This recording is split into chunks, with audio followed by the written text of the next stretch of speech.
어린이 주일로 하나님 앞에 예배를 드리게 되는데 예수님께서도 우리에게 어린아이와 같이 천국 백성이 되어라 이렇게 말씀하고 있습니다. 어린아이가 착해서가 아니라 어린아이는 부모에게 의존적이고 또 어린아이는 작은 자이기 때문에 겸손한 사람입니다.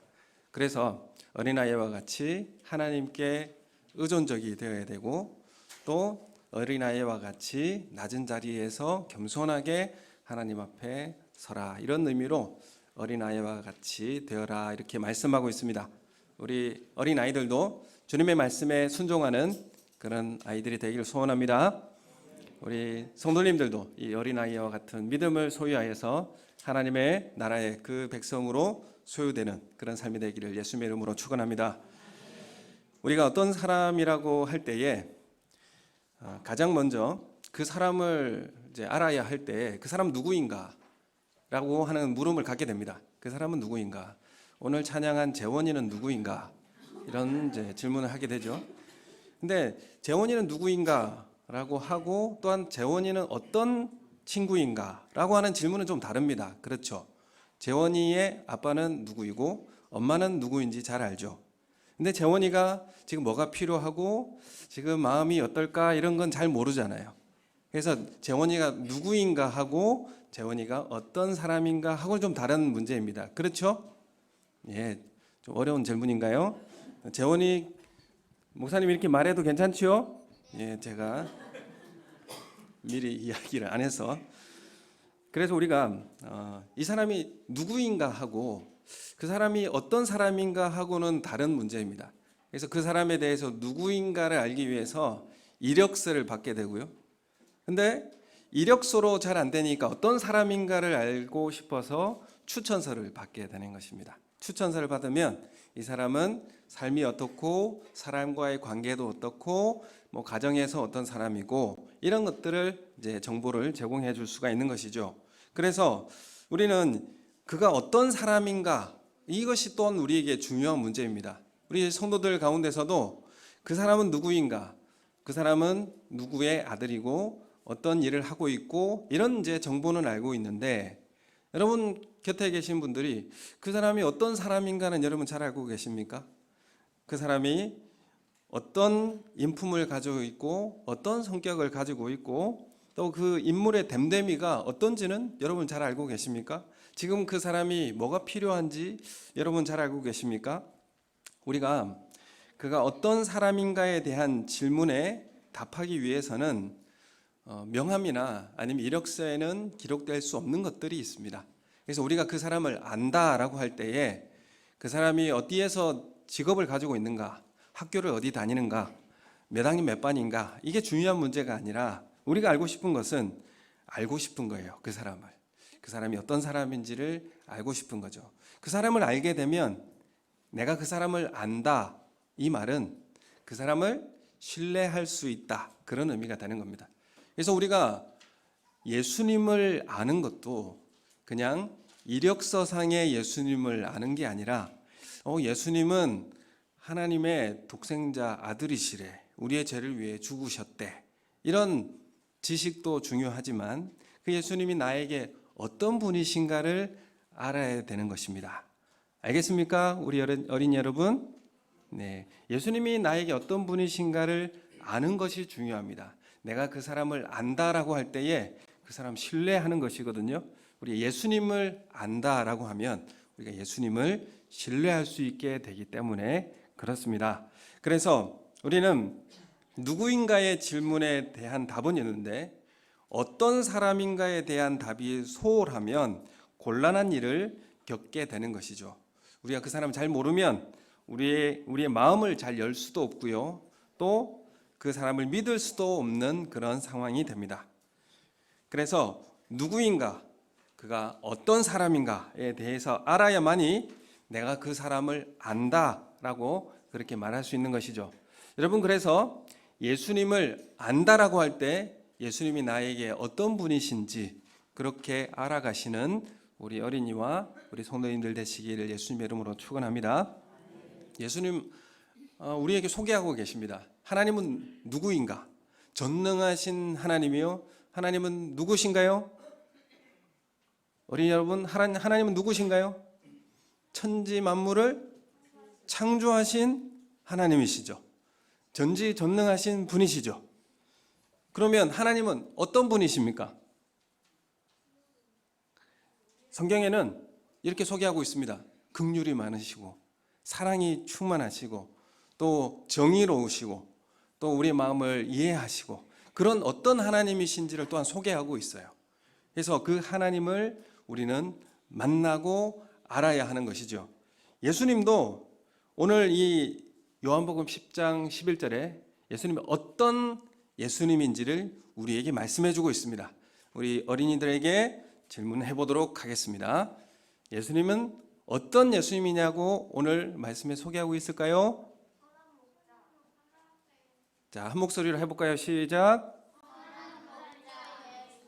너무 잘하십니다. 선한 목자 예수님, 너무 감사합니다. 너무 잘하네. 예수님 자신은 어떤 예수님인가라고 소개할 때 선한 목자다 이렇게 소개하고 있습니다. 자, 목자라고 하면 우리는 뭐가 될까요? 양이 됩니까? 예, 목자가 있으면 누가 있죠? 양이 있죠. 여러분, 양을 본 사람 있습니까? 어디서 봤어요? 동물원에서 봤어요. 양을 길러본 사람 있어요? 양은 안 길러봤죠? 네, 그렇죠.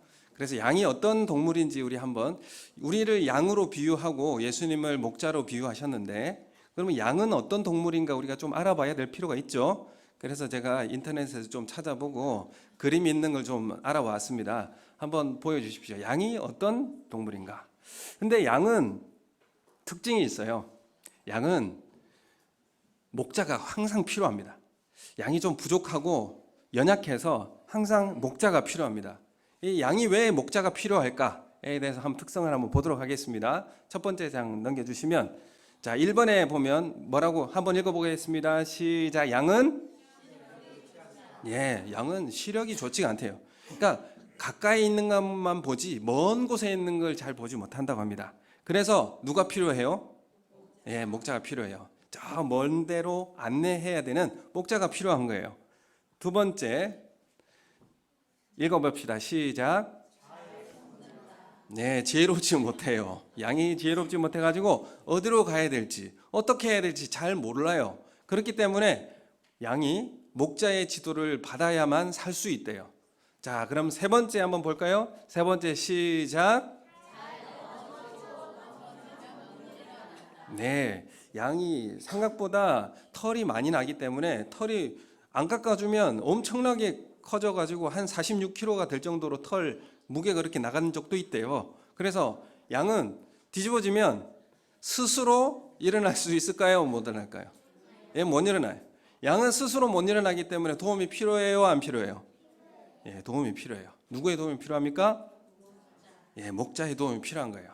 그래서 양은 스스로 일어나지 못하기 때문에 넘어져 있다가 배에 가스가 차서 죽기도 하고, 이렇게 뒤집어져 있기 때문에 독수리나 짐승이 와서 잡아먹기도 하고, 스스로를 보호할 수 없는 아주 연약한 짐승이 양이다 이렇게 또 말하고 있어요. 자, 네 번째 시작.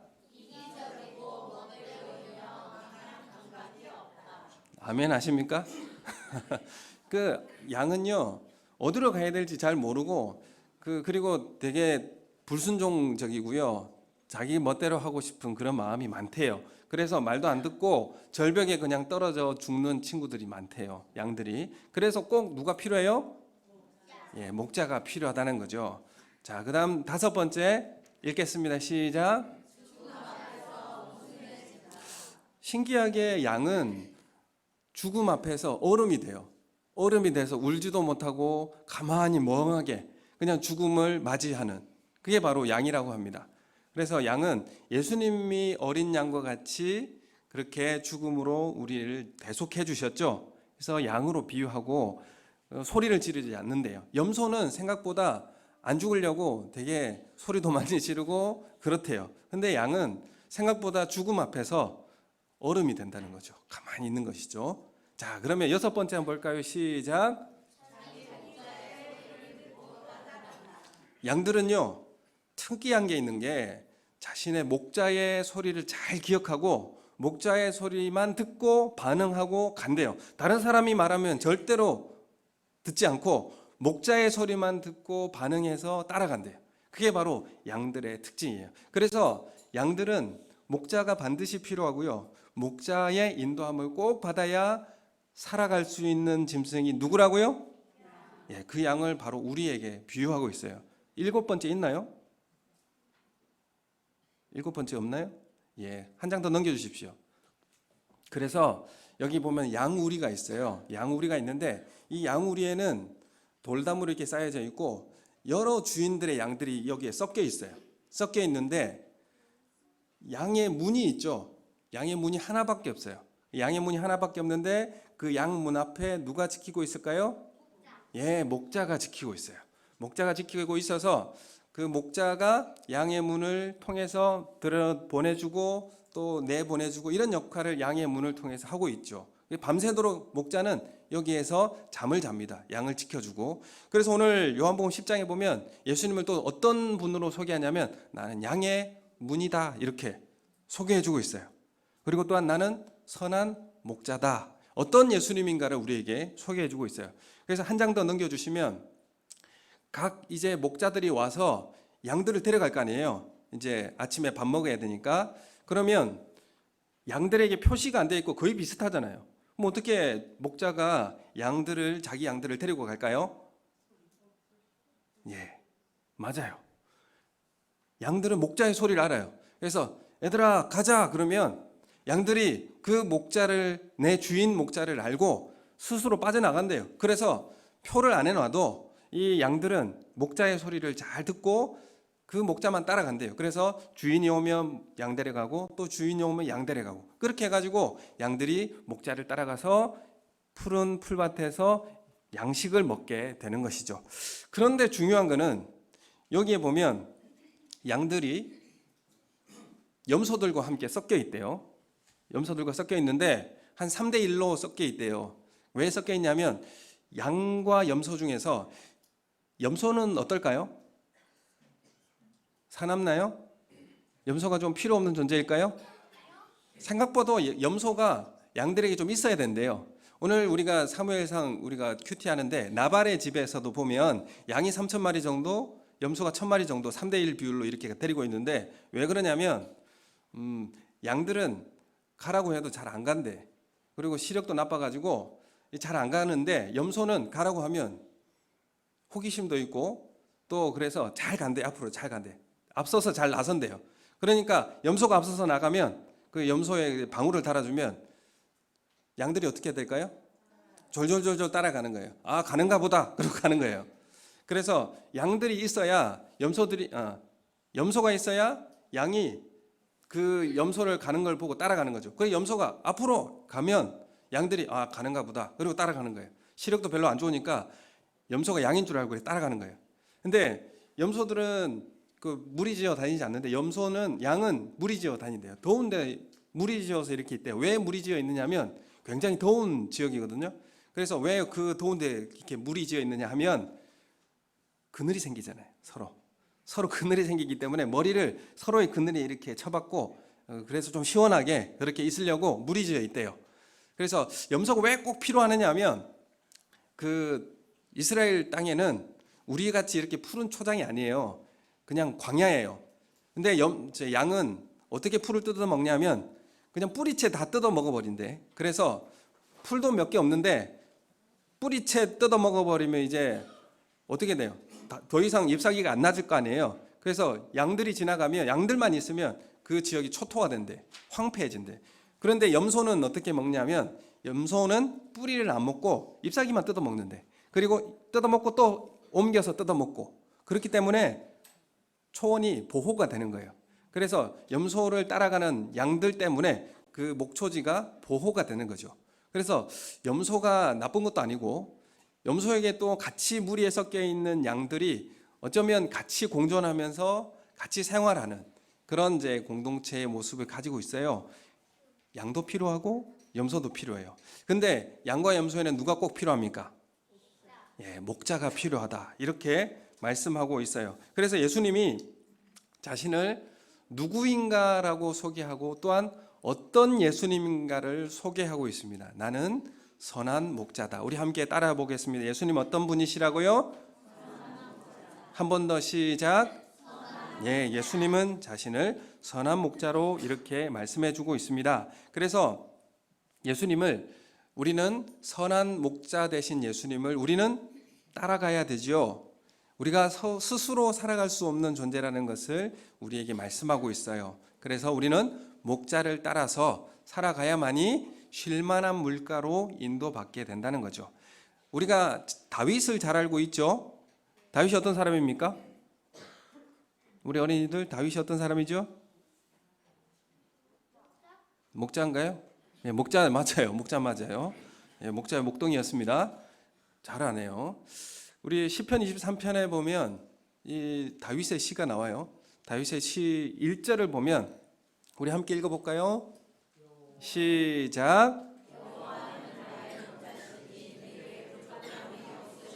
지금 다윗이 이렇게 이야기하고 있거든요. 다윗이 목자면서 다윗이 누구가 나의 목자라 이렇게 말하고 있습니까? 예, 하나님은 나의 목자입니다. 그러면 다윗은 누구라고 생각하고 있는 거예요? 예, 양으로 생각하고 있어요. 지금 다윗이 양을 치면서 생각해 보니까 내가 양이고 하나님은 나의 목자가 되시는구나 이렇게 생각하고 있어요. 여러분들도 하나님을 나의 목자로 생각하고 계십니까? 우리가 보호가 필요한 존재이고 우리가 하나님을 의지해야 할 존재인 것을 우리가 알게 돼요. 그런 의미에서 우리 어린이날이잖아요. 어린이날이 며칠 지났는데 이 시편 23편을 우리 전부 한번 읽고 한번 외웠으면 좋겠습니다. 지금 외우라고 하지 않을게요. 우리 함께 우리 성도님들도 함께 같이 읽어보도록 하겠습니다. 시작. 여호와는 나의 목자시니 내게 부족함이 없으리로다. 그가 나를 푸른 풀밭에 누이시며 쉴만한 물가로 나를 인도하시는도다. 내 영혼을 소생시키시고 자기 이름을 위하여 의의 길로 인도하시는도다. 내가 사망의 음침한 골짜기로 다닐지라도 해를 두려워하지 않을 것은 주께서 나와 함께 하심이라. 주의 지팡이와 막대기가 나를 여기까지 보시면 이게 4절까지는 다윗이 과거에 나를 어떻게 목자 되신 하나님이 인도하셨는지 그걸 말씀해 주고 있어요. 과거에. 그다음 5절부터 시작. 주께서 내 원수의 목전에서 내게 상을 차려주시고 기름을 내 머리에 부으셨으니 여기까지. 이거는 현재 지금 하나님께서 나를 어떻게 하고 계시는지 고백하고 있어요. 현재. 그 다음 6절 시작.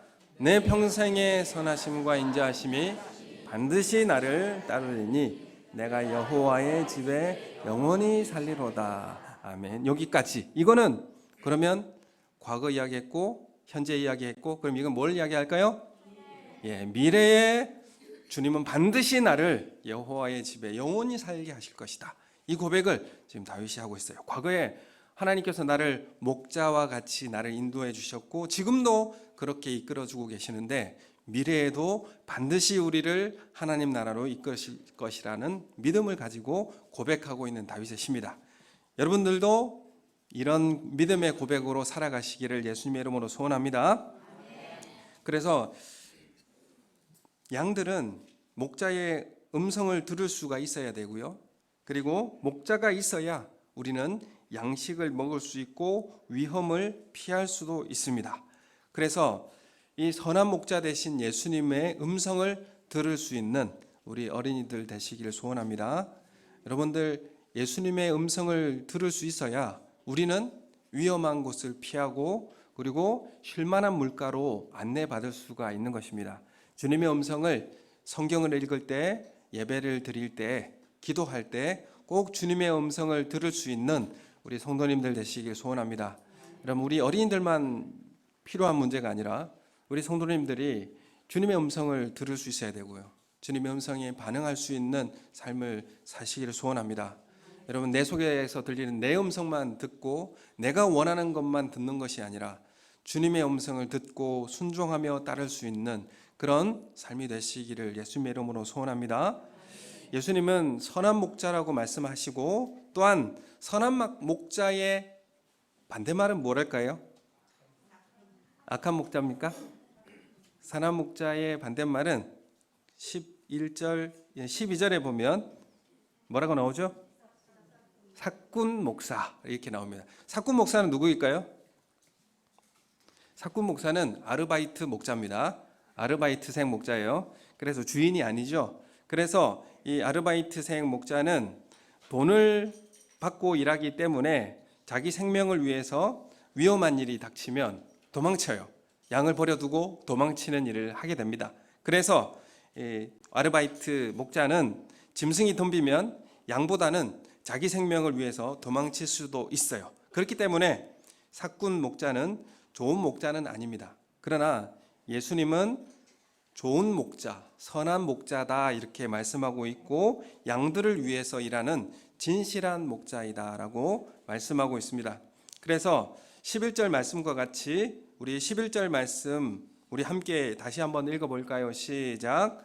나는 선한 목자라 선한 목자는 양들을 위하여 목숨을 버리거니와. 아멘. 좋은 목자는 양들을 위해서 목숨을 걸고 지키는 일을 하게 되는 것이죠. 그게 바로 예수님께서 우리에게 어떻게 인도하시는지를 말씀하고 있습니다. 그래서 오늘 11절부터 18절까지의 말씀 우리가 쭉 읽었는데 여기에 보면 예수님께서 자신의 목숨을 양들을 위해서 버린다라는 말을 4번이나 반복하고 있습니다. 그래서 선한 목자인 예수님이 어떤 분이신가? 우리가 앞서서 이야기했지 않습니까? 누구인가 보다는 어떤 분인가가 우리에게 더 중요한 문제라고요. 예수님은 우리에게 목숨을 버리실 수 있는, 그래서 우리를 위해서 목숨을 버리실 수 있는 분이라는 것을 우리에게 말씀하고 있습니다. 그래서 다윗에게 있어서도 고백하는 거 보면 다윗이 양을 지킬 때 사자나 곰이 양떼에게서 새끼를 훔치면 내가 따라가서 그것을 치고 그 입에서 새끼를 건져내었고 나를 해하고자 하면 내가 그 수염을 잡고 그것을 쳐 죽였나이다. 이렇게 다윗이 고백해요. 그래서 다윗은 아버지의 양을 칠 때에 사자나 곰이 힘없는 양을 움켜서 도망가면 목숨을 걸고 쫓아가서 그 양을 구했다라고 말씀하고 있습니다. 여러분, 동물원에 가서 호랑이 보았어요? 동물원에 가서 호랑이 보니까 어때요? 무서워요. 무섭죠. 근데 동물원에서 만나지 않고 골목길에서 마주쳤다고 생각해 보세요. 어떨까요? 완전 무섭겠죠? 여러분, 호랑이뿐만 아니라 멧돼지를 만나도 무섭습니다. 동물원에서 봐야 귀여운 거지 내가 맞닥뜨리면 무서운 거예요. 근데 우리가 골목길에서 만나면 목숨을 내어놓아야 되는 상황이 벌어질 수도 있어요. 근데 선한 목자는 호랑이가 나타나서 양을 훔쳐갈 때에 거기에 맞닥뜨려서 양을 구해내는 그 목자가 바로 선한 목자이고 그분이 바로 예수님이시다라고 우리에게 말씀하고 있어요. 이렇게 위험하고 무서운 상황에도 예수님 우리를 위해서 목숨을 버리시고 우리를 건져주시는 분이다라고 우리에게 말씀하고 있습니다. 18절에 보면 이렇게 말씀하고 있어요. 우리 18절 말씀 함께 읽겠습니다. 시작. 내게서 빼앗는 자가 있는 것이 아니라 내가 스스로 버리노라. 나는 버릴 권세도 있고 다시 얻을 권세도 있으니 이 계명은 내 아버지에게서 받았노라 하시니라. 아멘. 예수님은 억지로 목숨을 내어주시는 분이 아니에요. 어쩔 수 없어서 그렇게 하시는 분도 아니에요. 예수님은 스스로 우리를 사랑하셔서 목숨을 내어주시고 우리를 구원하시는 분이다라고 그렇게 말씀하고 있습니다. 의무적으로 억지로 하시는 그런 사랑이 아니라고 우리에게 분명히 말씀하고 계십니다. 지금도 예수님은 여러분을 내 생명보다 자기의 생명보다 더 사랑하시는 예수님이다라고 우리에게 말씀하고 있습니다. 그렇기 때문에 예수님은 우리의 선한 목자가 되시는 것입니다. 여러분, 선한 목자라고 하는 두 번째 이유는 예수님께서 양들을 너무 잘 아시는 목자이기 때문에 그래요. 우리를 너무 잘 안다 이렇게 말씀하고 계세요. 우리 14절 말씀 우리 함께 읽어볼까요? 14절 어린이들 14절 찾으셨어요? 시작. 선한 목자라 나는 내 양을 알고 양도 나를 아는 것이. 아멘. 지금 예수님은 우리를 잘 안다고 말씀하고 계세요. 그리고 양도 목자를 잘 안다 이렇게 말씀하고 있어요. 여러분, 안다라는 것은 어떤 의미일까요? 네? Now. 안다는 것은 그냥 색깔 정도 안다, 뭐 머리 길이를 얼마나 안다 그런 정도가 아닙니다. 안다라고 할 때는 그 양의 처지를 잘 안다는 거예요. 예수님께서 여러분들을 안다라고 하는 것은 여러분의 상황과 처지를 잘 안다라고 말씀해 주고 있는 것입니다. 창세기 33장에 보면 야곱과 에서가 만나는 장면이 나옵니다.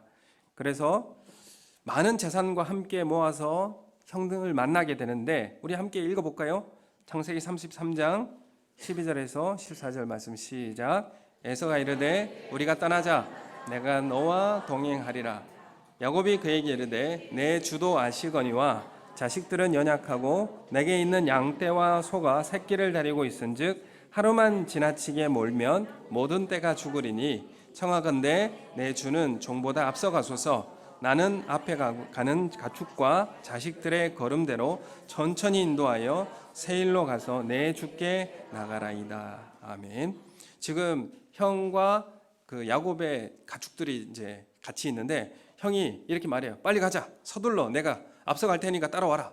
그랬더니 야곱이 뭐라고 하냐면 지금 자식들도 연약하고 내게 있는 양떼와 소가 새끼를 데리고 있으니까 너무 빨리 몰고 가게 되면 죽을 수 있을 것 같아요. 그러니까 천천히 저희는 뒤쳐져서 갈 테니까 먼저 형님 앞서서 가십시오. 이렇게 지금 말하고 있어요. 야곱은 양떼의 지금 처지를 잘 알고 있어요. 그래서 빨리 가지 않아야 한다는 것을 잘 알고 있는 것이거든요. 여러분, 예수님도 우리의 처지를 잘 알고 계세요. 빨리 가지 않아도 된다. 그리고 너무 빨리 몰아가지 않으시고 우리가 갈 수 있는 만큼의 보폭을 가지고 갈 수 있도록 우리를 인도하시는 거죠. 그게 바로 주님이 우리를 아신다는 것이고 우리의 상황과 처지를 아는 겁니다. 여러분, 우리가 서로에 대해서 안다라고 할 때에 내가 아는 것 가지고 상대방에게 이렇게 해야 되지 않느냐, 저렇게 해야 되지 않느냐 이렇게 독려하거나 강압적으로 하는 것이 아니라 그 사람의 처지를 아는 것, 그것은 그 사람을 눈높이에 맞춰서 함께 갈 수 있게 하는 삶이 되는 것입니다. 그래서 예수님도 우리를 안다라고 할 때에 우리의 처지를 아는 것이죠. 우리의 보폭을 알고 우리가 얼마나 빨리 갈 수 있는지를 알고 우리를 안내하신다는 것입니다. 주님의 음성을 듣고 주님과 함께 동행할 수 있는 우리 어린이와 우리 성도님들 되시기를 소원합니다. 그래서 이 야곱이 과하게 몰면 하루아침에 양들이 피곤해지고 병이 들어 쓰러지게 될 것인 이것에 대해서 염려하고 그래서 걱정하고 그래서 행보를 천천히 인도하여 가겠습니다. 이렇게 말하는 거예요. 이게 바로 서로를 알고 있는 것이고 서로를 배려하고 있는 야곱의 모습을 보게 되는 거죠. 여러분, 예수님도 우리를 그렇게 바라보세요. 그럼 우리도 우리 서로를 어떻게 바라봐야 되죠? 서로를 알고 서로의 처지와 상황을 배려하고 함께 갈 수 있는 우리 성도님들이 되시기를 예수님 이름으로 소원합니다. 여러분, 예수님은 우리의 처지를 얼마나 알고 있을까요? 예수님 우리를 안다라고 할 때 이렇게 비교하고 있어요. 이게 최고의 비교 같아요. 어떤 비교냐면 하나님께서 아들 예수님을 알듯이 여기 보면 그 14절에 15절에 보면 우리 15절 말씀을 함께 읽겠습니다. 시작. 아버지께서 나를 아시고 내가 아버지를 아는 것 같으니 나는 양을 위하여 목숨을 버리노라. 아멘. 얼만큼 알고 있다라고 하느냐 하면 하나님, 성부 하나님, 성자 예수님, 성령 하나님이 한 분 하나님이시잖아요. 하나님이시죠. 유일하신 하나님이세요. 하나님 자신이시잖아요. 그 자신을 아는 것처럼 우리를 아신다. 이렇게 말씀하고 있어요. 최고의 비유입니다. 제일 잘 안다라고 하는 비유인 것이죠. 그래서 하나님이 예수님이고 예수님이 하나님이신데 그 오차나 간격이 없으시잖아요. 아는 것에 있어서. 그래서 그 상호 지식을 우리에게까지 적용하고 계시는 거예요. 하나님께서 아들 예수님을 아는 것처럼 예수님도 우리를 그만큼 알고 있다라고 그렇게 말씀하고 있습니다. 그래서 예수님은 우리를 아는 것 어디까지 알고 있느냐? 하나님이 예수님을 아는 것처럼 세밀하고 아주 정확하게 우리의 모든 깊은 것까지 알고 계신다라고 말씀하고 있습니다. 그렇기 때문에 이 세상에서 나를 알아주시는 분은 오직 예수님밖에 없는 것입니다. 나를 이해해 주시는 분도 오직 예수님밖에 없다는 사실을 믿으시기를 소원합니다.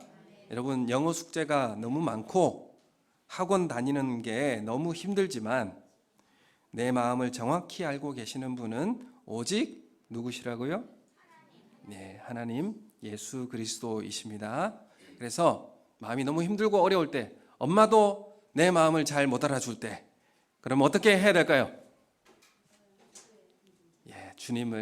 예수님 내 마음 잘 아시죠? 이 숙제의 고통에서 좀 벗어나게 해 주십시오. 주님 제 마음 잘 아시죠? 이렇게 기도하시면 하나님께서 내 마음을 너무나 잘 아시기 때문에 위로해 주실 줄로 믿습니다. 여러분, 이 시대가 너무 경쟁의 시대이잖아요. 그래서 너무 외롭고 어쩌면 우리 부모님들도 외롭고 고독할 수 있어요. 그래서 그 힘들고 어렵지만 그래서 그것 때문에 깊은 대화를 할 수 없는 상황에 놓일 때가 참 많이 있습니다. 서로에게 대해서도 굉장히 외롭고 또 고독한 사회가 바로 이 시대의 삶이 아닌가 생각되어집니다. 만나도 그 기능적 대화만 이렇게 하게 되죠. 숙제는 했니? 영어 점수는 얼마 받았니? 바로 이 질문하니까 아이들이 눈을 번쩍 자게 뜨고 있어요.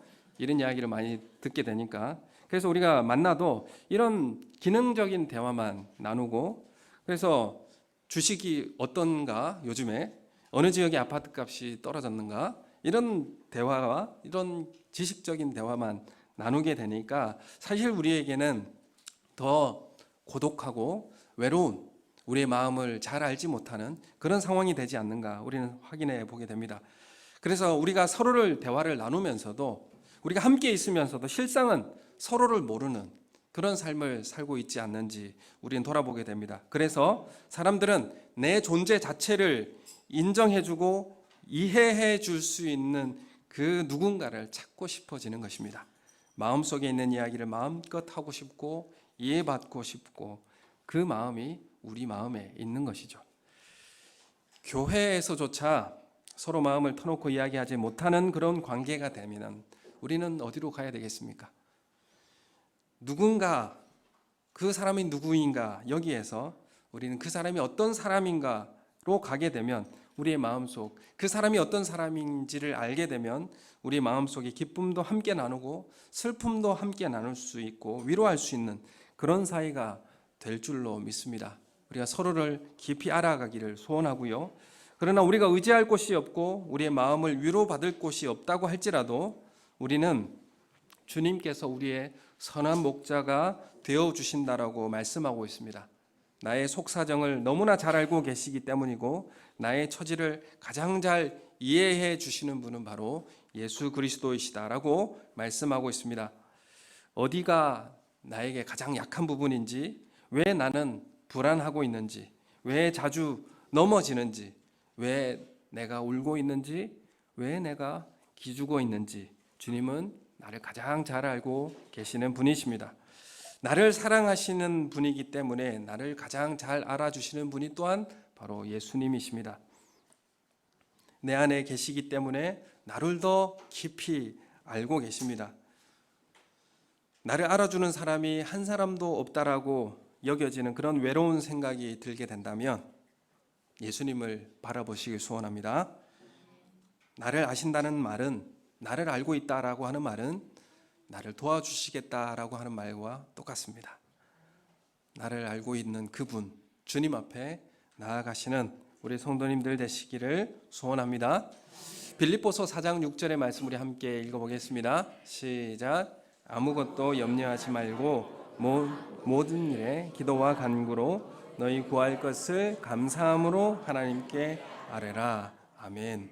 그래서 우리는 감사함으로 하나님 앞에 기도하는 것, 예수님께 내 마음을 쏟아놓고 기도하는 것, 이것만이 우리가 할 일입니다.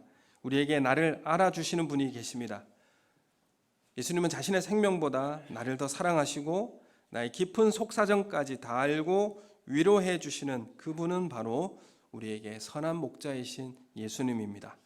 이 예수님은 이 세상에 단 한 분밖에 없습니다. 그분이 바로 예수 그리스도이십니다. 오늘 11절 말씀에 나는 선한 목자라, 이렇게 말씀하고 있죠. 나는 선한 목자다. 이 단어, 이 문장을 보면 영어나 헬라어에 보면 여기에 보면 정관사를 꼭 그 앞에 붙입니다. 이 말이 어떤 의미냐면 나는 그 선한 목자다. 그 한 분밖에 없는 그 선한 목자다라고 자신을 소개하고 있습니다. 그 한 사람밖에 없다라고 자신을 소개하고 있습니다. 그 한 분 예수님을 가르치고 있습니다.